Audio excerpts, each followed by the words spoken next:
నమస్తే, నా పేరు నిర్వాణ్. మా తాతమ్మ గురుగారు ఆచార్య గారు రాసిన పాట పాడుతున్నాను.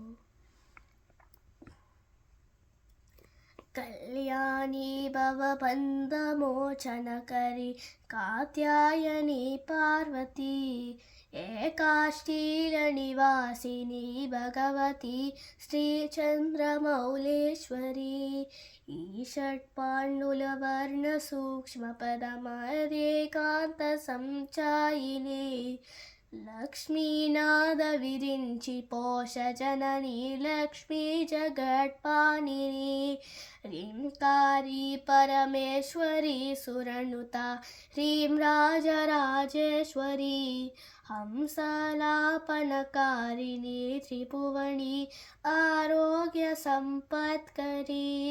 सर्वेश्वर्यकरी सदा प्रियकरी सर्वेश्वरी शाम्भवी कर्मारण्यविहारिणी प्रथमचक्रद्वारसंरक्षणी हंसत्पन्दरदादिरूढगमनि आनन्दसञ्चायिनी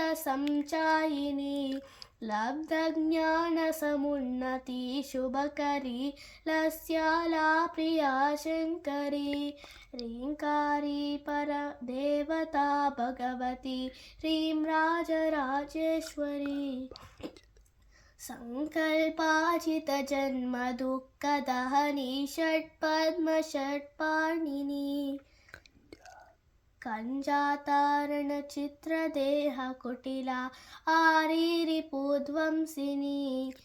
लक्षालक्षकटाक्षवीक्षणकृपा लक्ष्मी जवाङ्घ्रीं भजे ह्रीमाचार्य सुषुम्नकन्दरचरी ह्रीं राजराजेश्वरी ह्रीं राजराजेश्वरी।